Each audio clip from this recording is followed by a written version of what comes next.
갈라디아서 3장 28절 한 목소리로 읽겠습니다. 시작. 너희는 유대인이나 헬라인이나 종이나 자유인이나 남자나 여자나 다 그리스도 예수 안에서 하나이니라. 아멘. 네, 다들 사느라 고생이 많았죠? 오늘 또 이렇게 그래도 건강한 모습으로 만나게 되어서 감사합니다. 확진자가 엄청나게 늘어나서 기침 저도 이렇게 하면서 나 코로나인가? 이런 생각이 들 정도로 정말 10,000명 가까이 참 안타까운 시절인데 아무쪼록 우리 친구들 모두 건강하길 바라고 또 선생님 여러분도 건강하시길 바라고 하나님의 사랑과 은총이 우리 삶에 정말 가득했으면 좋겠습니다. 질문 시리즈 묻고 답하다 세 번째 시간이에요. 지난주 함께 드리는 예배였긴 했는데 그 시간을 이용해서 묻고 답하다 두 번째 시간을 했어요. 예.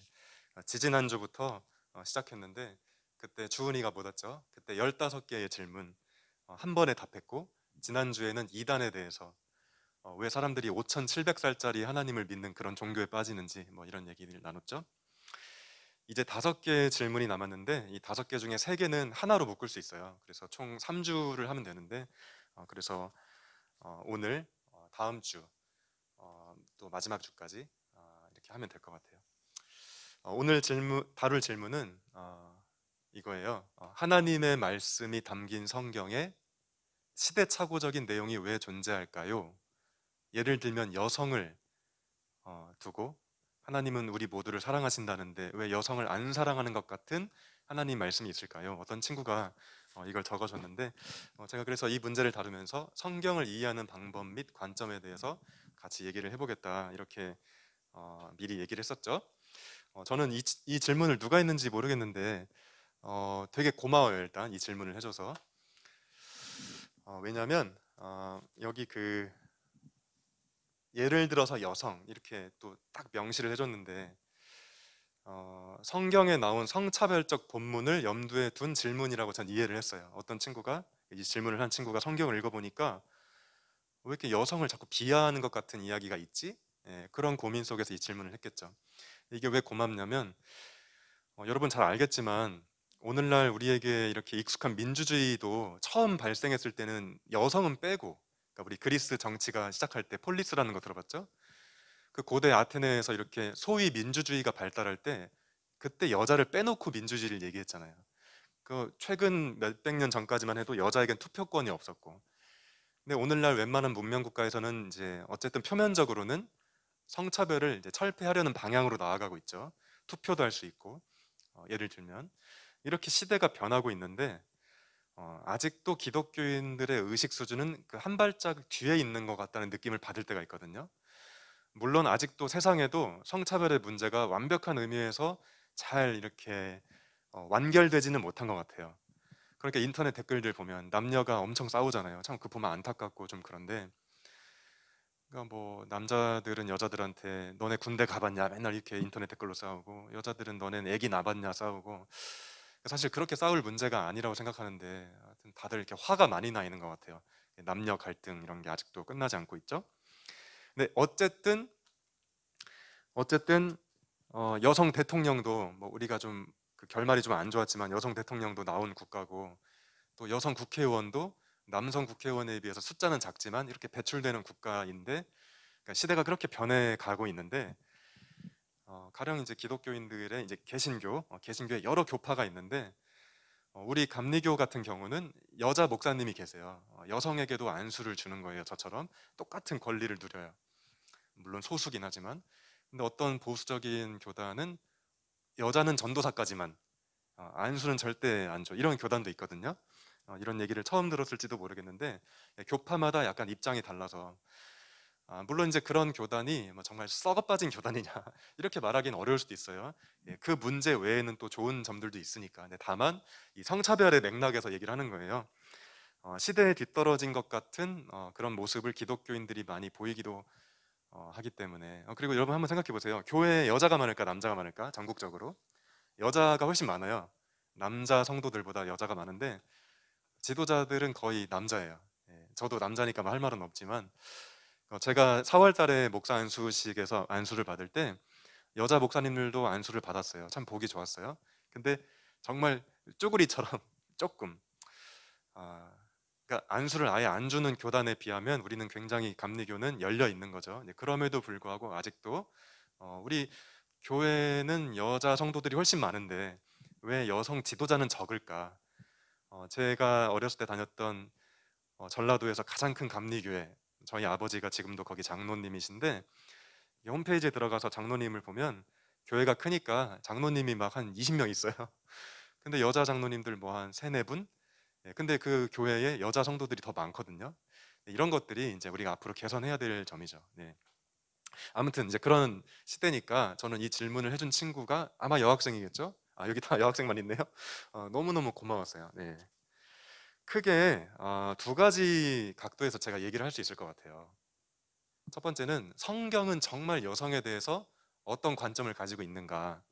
그리고 두 번째, 여성 차별 혹은 혐오적 본문, 좀 말이 어렵죠? 이 본문들을 어떻게 이해할 것인가. 이 두 가지에 대한 답을 하면 이 질문을 했던 친구의 마음에 조금 대답이 되지 않을까 싶어요. 먼저 첫 번째 이야기부터 제가 해볼게요. 결론부터 미리 말을 하고 가면 성경 혹은 성경에 나타난 하나님은 결코 여성을 차별하는 분이 아니라는 저는 그렇게 성경을 이해하고 있어요. 네. 그 근거를 하나 대볼게요. 몇 가지 대볼게요. 첫 번째, 이거 한번 같이 읽어볼까요? 시작. 하나님이 당신의 형상대로 사람을 창조하셨으니 곧 하나님의 형상대로 사람을 창조하셨다. 하나님이 그들을 남자와 여자로 창조하셨다. 네, 고맙습니다. 하나님이 눈에 안 보이니까 형상, 이걸 모습으로 바꿀게요. 하나님 모습. 근데 하나님이 눈에 안 보이는데 그 모습대로 사람을 창조하셨다는 말이 좀 어려운 것 같아요, 사실. 아니, 안 보이는 분을 어떻게 그 모습대로 사람을 만들었을까? 이게 좀 애매한데, 근데 우리가 한 가지 확실히 알 수 있는 거는 하나님 모습대로, 하나님 형상대로 사람을 만들었다는 말 자체에서 우리가 한 가지 확실히 알 수 있는 건 어마어마한 가치를 담았다는 거는 확실해요. 이거를 어떻게 이해할 거냐는 두 번째 문제예요, 사실. 모습이 안 보이는데, 눈에 안 보이는데 그분의 모습대로 사람을 창조했다? 되게 어려운 말이다. 맞아요, 어려운 말이에요. 그런데 그럼에도 불구하고 사람이 보통 존재가 아니라는 거는 확실해요. 자, 그런데 분명히 말하죠. 남자만 그렇게 만들었다라고 하지 않고 여자도 그렇게 만들었다고 분명히 그렇게 얘기하고 있어요. 근데 여기서 또 왜 남자가 앞에 있냐, 여자가 앞에 있어야지, 이러면은 생산적인 그 토론이 되지 않을 것 같아요. 막상 여자가 앞에 있고 남자가 뒤에 있어도 그럼 남자들도 왜 우리가 뒤에 있냐, 그러니까 그런 생각을 할 필요는 없는 것 같고, 중요한 건 하나님이 남자와 여자를 똑같이 당신의 모습대로 창조했다. 남자도 여자도 다 그만한 가치가 있다. 엄청난 가치가 있다. 성경은 그런 얘기를 하고 있다. 우리가 이 말씀을 이렇게 받아들이면 될 것 같아요. 자, 좀 다른 이야기를 해볼게요. 우리가 대림절 촛불 이렇게 밝히면서 성탄절을 기다리는데, 이제 대림절은 아기 예수님을 기다리는 이제 그런 절기거든요. 근데 이제 아기 예수님이 사람이시니까 어쨌든 이 현실 속에서는 누군가의 아들로 태어나셨잖아요. 근데 마태복음 1장에 보면 예수님의 족보가 있어요. 족보. 누구부터 시작해서 예수님까지 이르렀는지 그런 게 있는데, 거기 보면 여성 5명이 등장해요. 족보 속에. 물론 이제 상대적으로 남자들이 많이 있어요, 족보에. 근데 중요한 거는 여성 5명이 등장한 것 자체가 놀랍다는 거예요. 왜냐하면 당시 예수님 당시 마태복음을 기록할 당시에 사람들의 관념 속에는 어디 여자 이름을 족보에 올려 그런 시대예요. 그런 무시무시한 시대인데 마태복음을 썼던 그 기자가 좀 소수긴 하지만 5명의 이름을 적었어요. 성경을 처음 읽었던 고대인들은 마태복음 1장을 읽다가 깜짝 놀랐을 거예요. 아니, 어떻게 여자 이름이 이렇게, 굉장히 충격을 받는다는 거죠. 우리한테 너무 당연한 일이지만 마태복음 1장을 기록한 이 사람은 자기가 살고 있는 시대가 어떤 시대인지 분명히 알았을 텐데 그걸 알면서도 굳이 5명의 사람의 이름을, 여자 이름을 적었다는 그 자체가 하나의 메시지예요. 하나님은 여성을 차별하지 않는다. 그 유대인 독자들을 향해서 말하고 있는 거죠. 여러분은 그동안 여성을 매우 차별하고 심지어 여자로 안 태어난 것을 감사하는 기도까지 드렸던 민족인데 착각하지 말아라. 하나님이 인류를 구원하실 예수님을 이 땅에 보내시는 과정 속에서 여성의 역할이 있었다. 정신 차려라 하는 메시지가 마태복음 1장이라는 족보, 아기 예수님이 태어나시는 그 과정 속에 이렇게 의도적으로 그 이야기를 배치하고 있다는 거죠. 하나만 덧붙여 볼게요. 우리 기독교에서는 예수님이 중요해요. 하나님이 중요한 거 아니냐? 하나님이 중요하죠. 근데 하나님이 눈에 안 보이잖아요. 그래서 하나님이 우리가 많이 답답해하실까 봐 예수님을 이 땅에 보내셨어요. 예수님은 걸어다니는 하나님이었어요. 사람들이 하나님을 좀 애매하게 알고 있는 것 같아서 예수님이 확실하게 보여주셨어요. 하나님이 누구신지. 그래서 이 성경을 통해서 예수님이 어떤 말을 하셨고 어떤 생각을 가지셨고 어떤 성품을 가지셨는지를 보면 하나님이 그런 분위기인 거구나, 이렇게 우리가 알 수 있는 거거든요. 예수님이 어떻게 살았는지 하나만 예를 들어보면, 이 성경을 읽어보면 예수님이 여자들이랑 수다 떠는 장면들이 종종 등장해요. 막 대화를 하세요, 어떤 여인들과. 예수님이 여자를 좋아하셨나? 예수님이 뭐 수다 떠는 걸 좋아하셨나? 물론 그러셨을 수도 있죠. 수다 떠는 걸 좋아하셨을 수도 있을 것 같아요. 그런데 여자랑 얘기하는 그 자체가 그 당시 사회를 향한 메시지예요. 이게 무슨 얘기냐면, 예수님 당시에는 남자가 여자랑 말을 섞지 않았어요. 이 바깥에서. 되게 이상하죠?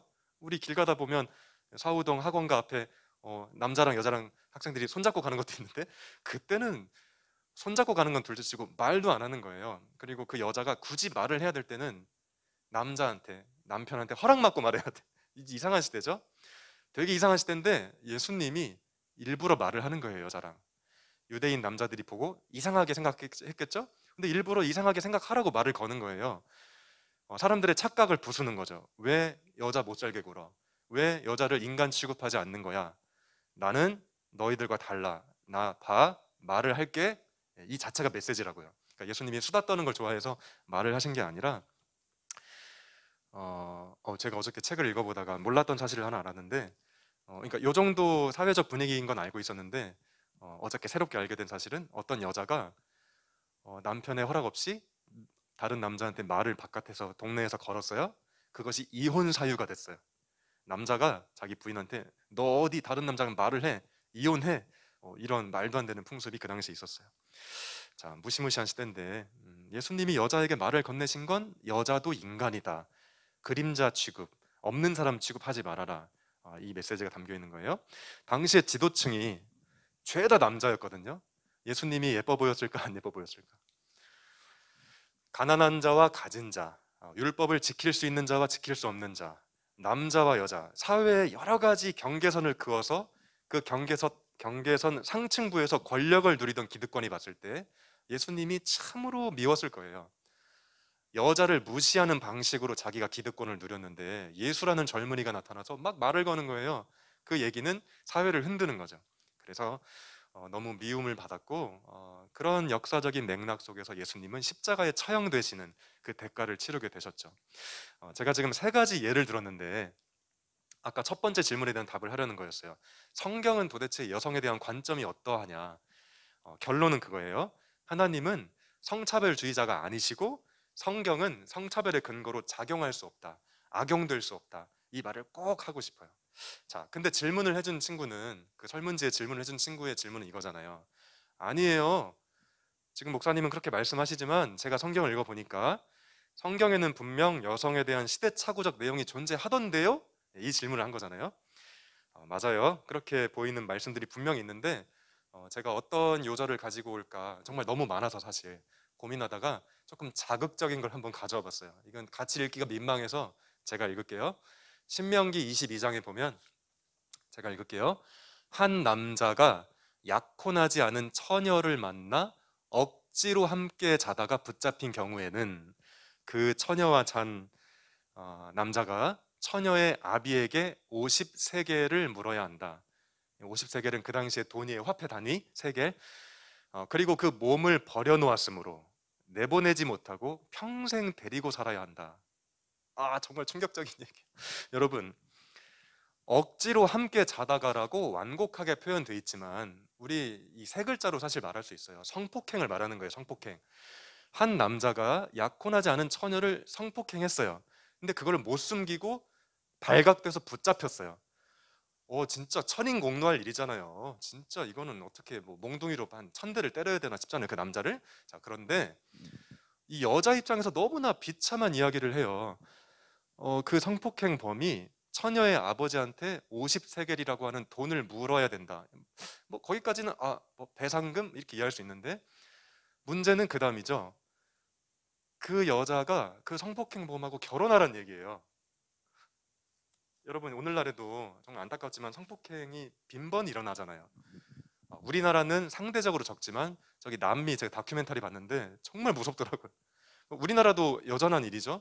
근데 상대적으로 좀 적다고 할 수, 이렇게 말하면 또 이건 제가 통계를 보고 하지 않는 얘기니까 이 말은 제가 조심해야겠네요. 아무튼 여성이 아직도 이 시대 가운데 정말 많은 슬픈 성폭행의 문제로 고통받고 있는 사람들이 너무 많이 있는데, 아니 그 성폭행 범하고 결혼을 하라고 하면 이게 하나님의 말씀이에요.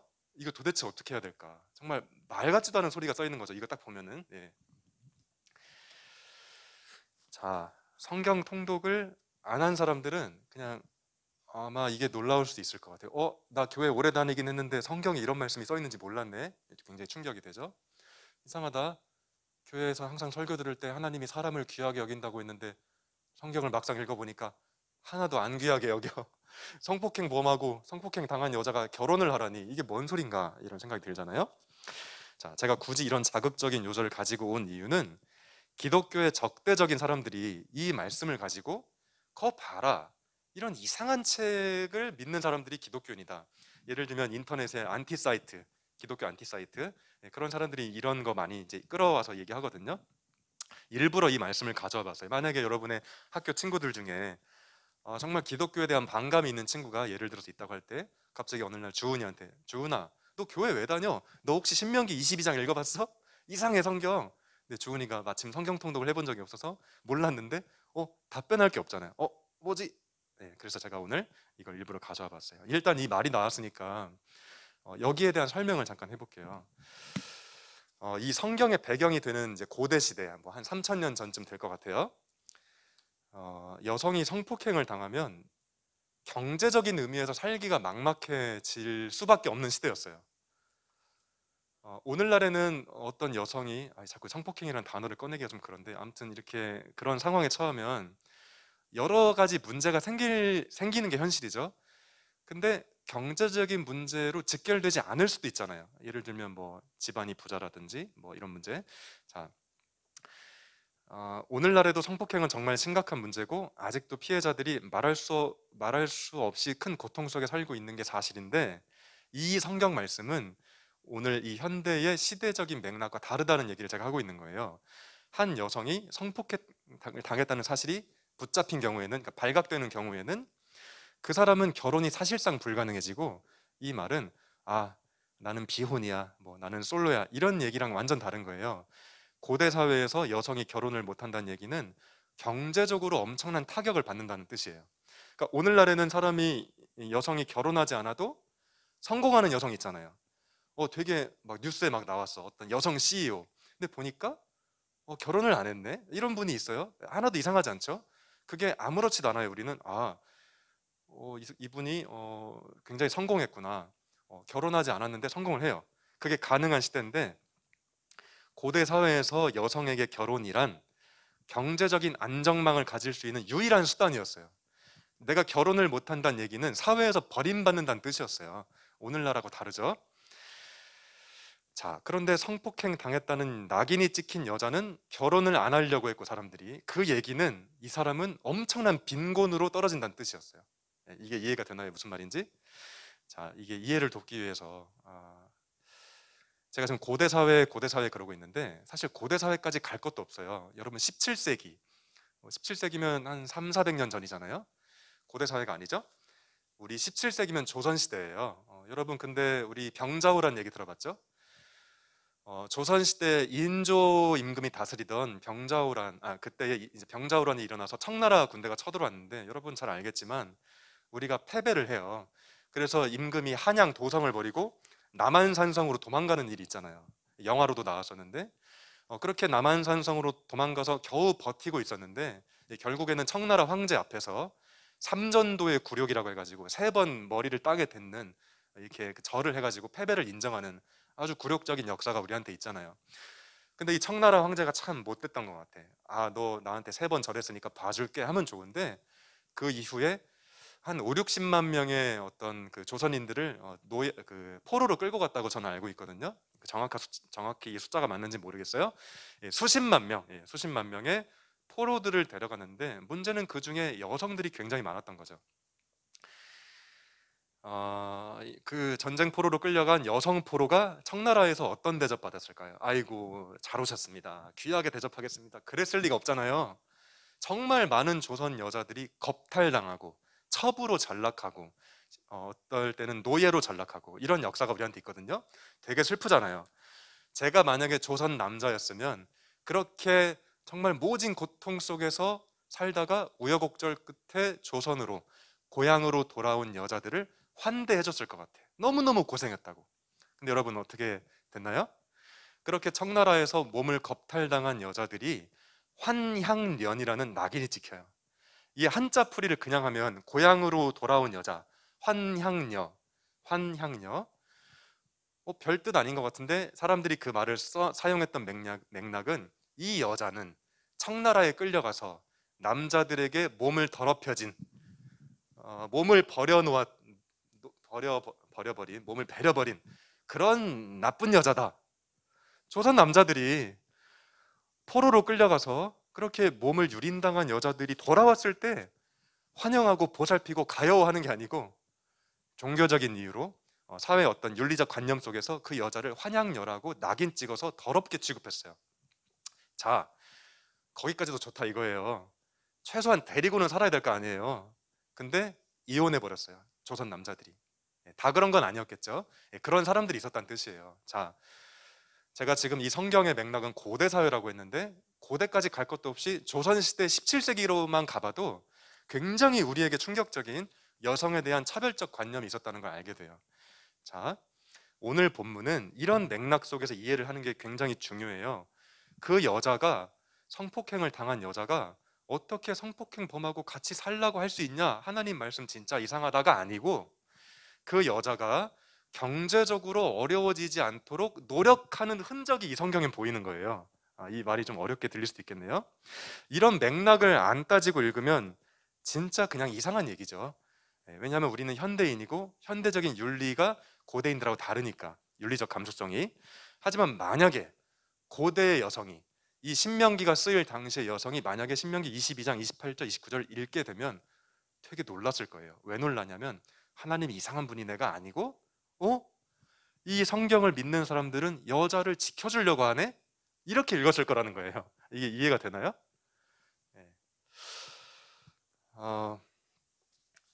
맥락을 파괴하고 이것만 읽으면 이상한 얘기예요. 근데 이 맥락을 그 당시 사회 속으로 가지고 가면 그 당시의 여자들은 여자를 안 버려. 이 성경을 믿는 사람들은 어쨌든 지켜주려고 노력해. 이거 이 신명기는 참 특이한 말씀이다. 이렇게 생각했을 거라는 거예요. 자, 이런 식으로 설명이 필요한 구절들이 정말 많은데 하나만 예를 들어봤어요. 하나만. 지금 그걸 다 다룰 수는 없겠죠. 이런 얘기를 해야 될 것 같네요. 지금은 누군가 여러분에게 가령 이런 신명기 22장을 들이대면서 야, 너는 무슨 그렇게 이상한 종교를 믿냐? 성경은 너무 시대착오적이잖아 라고 누가 묻거든 여러분이 앞으로 제가 말을 했으니까 세 가지를 꼭 떠올릴 줄 알았으면 좋겠어요. 첫째는 예수님은, 아까 제가 기독교에서 예수님이 중요하다고 했죠. 예수님은 당시 사회적 약자였던 여성의 편에 서셨던 분이다. 여성에게 말을 건네고 심지어 예수님이 태어나시게 된 그 족보에 여자가 등장했다. 그러니까 이거를 일단 기본적으로 떠올려야 돼요. 이 사고의 중심이 항상 예수님에게 있어야 되고 예수님이 어떤 분이었냐를 일단 따져본 다음에 가령 이런 성경 말씀을 이해할 필요가 있어요.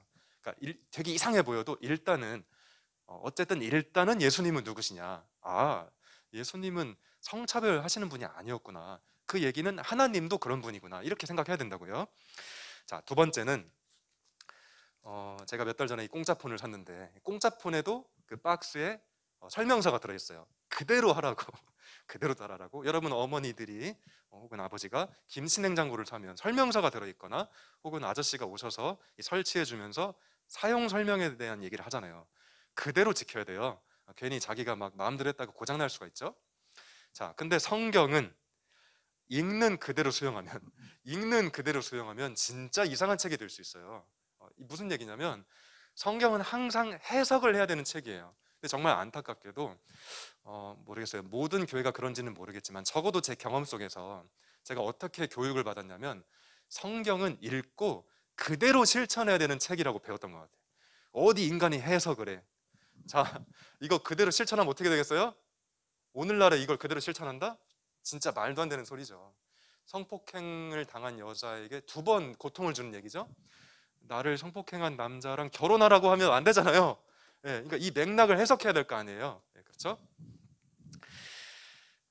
근데 이제 일반 성도들과 학생들이 해석하는 게 어려울 수 있잖아요. 그래서 목사나 전도사들이 더 특별해서가 아니라 단지 신학을 배웠기 때문에 이걸 해석하는 기술 또 역사적인 지식을 학교에서 배웠기 때문에 이렇게 그 지식을 토대로 이렇게 알려주는 거죠. 그래서 여러분이 성경을 읽다가 아침에 학교 가기 전에 큐티를 했는데 하필이면 이걸 큐티했어요. 이 말도 안 되는구나. 이거를 물어봐야죠. 교회 목사님이나 전도사님에게. 아니면 내가 좀 책을 읽는 걸 좋아한다 하면 본인이 직접 서점에 가면 이런 것에 대한 설득력 있는 해설을 해주는 책들이 이미 많이 나와 있어요. 이렇게 도움을 받아서 읽어야 되는 책이에요. 그냥 읽고 마치 휴대폰 설명서를 그대로 따라하듯이 읽으면 안 되는 책이라는 점, 이 점을 말해주고 싶어요. 자, 3번째, 마지막인데 비록 현대인의 관점에서 납득하기 어려운 이야기가 써 있을지라도 성경이 처음 쓰였던 고대인의 관점에서는 그 관점에서는 매우 진보적인 이야기를 하고 있는 책이다. 정말 이거는 중요한 얘기인데 이해가 될지 모르겠어요. 우리 수준에는 수준 미달로 보여도 그 당시 사람들에게는 엄청난 앞선 생각이다. 그 얘기는 성경은 그 시대를 뛰어넘기 위해서 노력하고 있는 흔적을 담고 있다는 얘기예요. 이게 좀 어렵게 들릴지 모르겠지만 자, 제 답변을 한다고 했는데 누가 질문했는지 모르겠어요. 이 더 꼬인 건지 모르겠어요. 이 설명을 듣고 더 어려워지고 무슨 얘긴가. 그래도 결론을 맺어야겠죠. 저는 방금 말했던 이 3번째 이야기, 그러니까 이 고대인의 관점에서는 훨씬 진보적인 얘기가 성경이다. 우리 수준에는 못 미쳐도 요 얘기를 가지고 결론을 지으려고 하는데 저는 제가 뭐 수많은 책을 읽으려고 노력하는 사람인데 성경이 위대한 이유, 수많은 책들 사이에서 성경이 눈부시게 빛나는 이유는 성경이 쓰일 당시에 만연했던 시대적인 통념, 특별히 차별의 문제, 그것을 넘어서려는 노력을 했기 때문에 위대하다고 생각해요. 우리 수준에는 우리 관념에는 이상해 보이지만 그 당시 사람들의 수준에서는 뛰어넘으려고 노력했던 책, 그 자체가 우리에게 엄청난 도전을 주는 거죠. 이 성경을 하나님의 말씀으로 받아들인다는 게. 자신을 성폭행한 남자랑 같이 살라고 말하는 신명기 말씀은 그냥 읽으면 진짜 이상한 말인데 타임머신을 타고 그 시대로 돌아가 보면 경제적 약자로 전락할 수 있는 여성을 보호하려는 엄청난 노력이 담긴 장치였다. 예를 들면 그렇다는 거죠.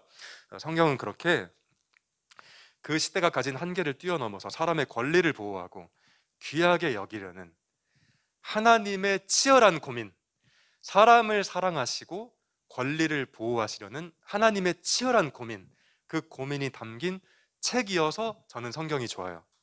비록 고개를 갸우뚱하게 하는 이런 말들이 있음에도 불구하고 성경에 나타난 하나님이 저는 정말 좋아요. 그래서 결국 우리가 이 성경을 믿고 하나님의 말씀을 믿는다는 것은 지금 우리에게 주어진 불평등, 여전히 2021년에도 있는 불평등의 문제, 그리고 차별의 문제에 내가 예민하게 굴겠다는 뜻이에요. 성경을 믿는다는 것은. 이 차별의 문제 때문에 세상이 어둡고 혼란스러울 때 한 줄기 빛을 밝히는 사람들, 왜? 성경을 믿으니까. 이게 이런 얘기가 왜 있는지 아니까 이 말씀을 가지고 하나님의 사랑을 전하고 차별받는 사람들의 편에 서고 차별을 줄이기 위해서 노력하고 그런 사람들이 기독교인이어야 한다는 말이죠. 그런 의미에서 굉장히 따뜻한 사람들이 기독교인이어야 하죠. 어저께 진짜 마치겠습니다. 어저께가 아니군요. 한 3일 전에 제가 이 사우동 거기 이렇게 사거리인가요? 신한은행 앞에 있는 그쪽에 이렇게 그 은행 가려고 이렇게 횡단보도에서 길을 기다리고 있는데 신호를 한 고등학생쯤으로 보이는 남학생들이 이렇게 뭐 한 3명, 4명이 막 수다를 떨고 있었어요. 너무 크게 떠들어서 제 귀에 다 들려가지고 제가 들었는데 제가 좀 깜짝 놀랐어요. 어떤 얘기를 했냐면 한 친구가 자기가 나중에 잘 돼서 이제 권력을 잡고 싶대요. 좋죠. 저는 정말 좋은 권력을 가진 사람이 많이 있었으면 좋겠어요. 근데 친구들이 네가 뭐 그렇게 되겠냐. 근데 그 친구가 어떻게 얘기했냐면 내가 권력을 잡아서 쿠데타를 한번 일으키고 싶다는 거예요. 쿠데타. 여러분 쿠데타가 뭔지 알죠?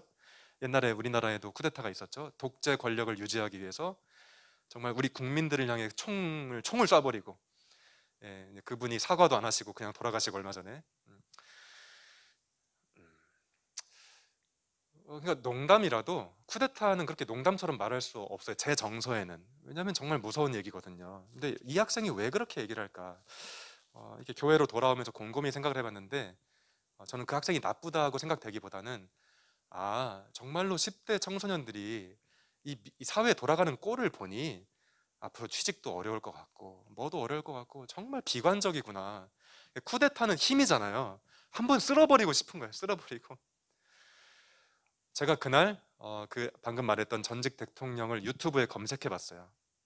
그 군인 출신이라 그런지 아주 호탕한 분이에요. 나쁜 짓 많이 하셨지만 댓글이 뭐라고 달리냐면 그때도 그래는 그래도 그때는 사회가 반듯했는데 왜냐면 그 무시무시한 장군 출신의 대통령이 막 나라를 다스리니까 뭔가 막 일사불란해 보이고 사람들이 막 범죄자들이 막 껍벅 죽고 대통령이 무서우니까 근데 그걸 그리워하더라고요. 사람들이 많은 사람들이 그래도 그때는 이렇게 힘이 있었는데 나라가 근데 사람들이 정말 미래에 대한 소망이 없으니까 완전 이상한 생각들을 하는구나. 근데 그 학생도 꼭 나빠서라기보다는 독재를 찬양해서 쿠데타가 좋아서가 아니라 자기 미래가 불투명하니까 답답해서 그렇게 얘기를 하는구나. 저는 굉장히 이 사회가 그래서 위험하다는 생각이 들어요. 여러분 앞으로 정말 그렇죠? 저도 그래요. 세상이 어떻게 될까? 때로는 우울하기도 하거든요. 근데 우리가 왜 교회에 다니냐면 사람들이 그렇게 화가 많이 나가지고 쿠데타라도 좋으니까 나 좀 잘 먹고 잘 살게 해줘. 뭐 이렇게 말하는 사람들 틈에서 아니야. 그래도 사람답게 살아야지. 따뜻하게 살아야지. 이 가치를 포기하지 않는 사람들이 꼭 필요하거든요. 그래야 사회가 그래도 유지되니까. 저는 이 성경을 믿는 우리들이 이 정신을 꼭 기억해야 될 것 같아요. 사람은 사람답게 살아야 되고 아무리 힘들어도 쿠데타를 일으켜야 되는데 하면 안 된다. 쿠데타를 일으킨 사람들을 그리워해서도 안 된다. 하나님은 그런 분이 아니기 때문에 하나님은 사랑의 하나님이시고 우리에게 자비를 베푸는 분이어서 때로는 그게 답답해 보여도 우리는 그 길이 맞다고 선택한 사람들이다. 요 얘기를 이 맥락에서 꼭 해주고 싶어요. 세상이 어지럽고 혼란스러워도 우리는 좋은 사람이 되어야 돼요. 착한 사람이 되어야 하고 따뜻한 사람이 되어야 돼요. 이걸 결론으로 말하고 싶어요. 잠깐 기도하겠습니다. 하나님, 여성 차별적인 말을 하는 것 같은 이 성경을 우리가 어떻게 이해할 것인가에 대해서 장황하게 좀 얘기를 나눠봤습니다. 정말 충분한 답변이 됐는지는 모르겠지만 핵심은 하나님은 사랑의 하나님이시고 성경은 그 시대의 한계를 뛰어넘으려고 노력하는 책이었다는 점, 그런 의미에서 우리에게 여전히 하나님 말씀이라는 점을 확인했습니다. 여기에 모인 우리들이 이 시대에 만연한 부조리한 일들과 불평등의 문제, 그 수많은 불의한 일들을 딛고 일어서서 그 너머에 계시는 하나님을 우리가 믿고 따르는 복된 인생을 살아갈 수 있도록 인도해 주옵소서. 예수님의 이름으로 기도했습니다. 아멘.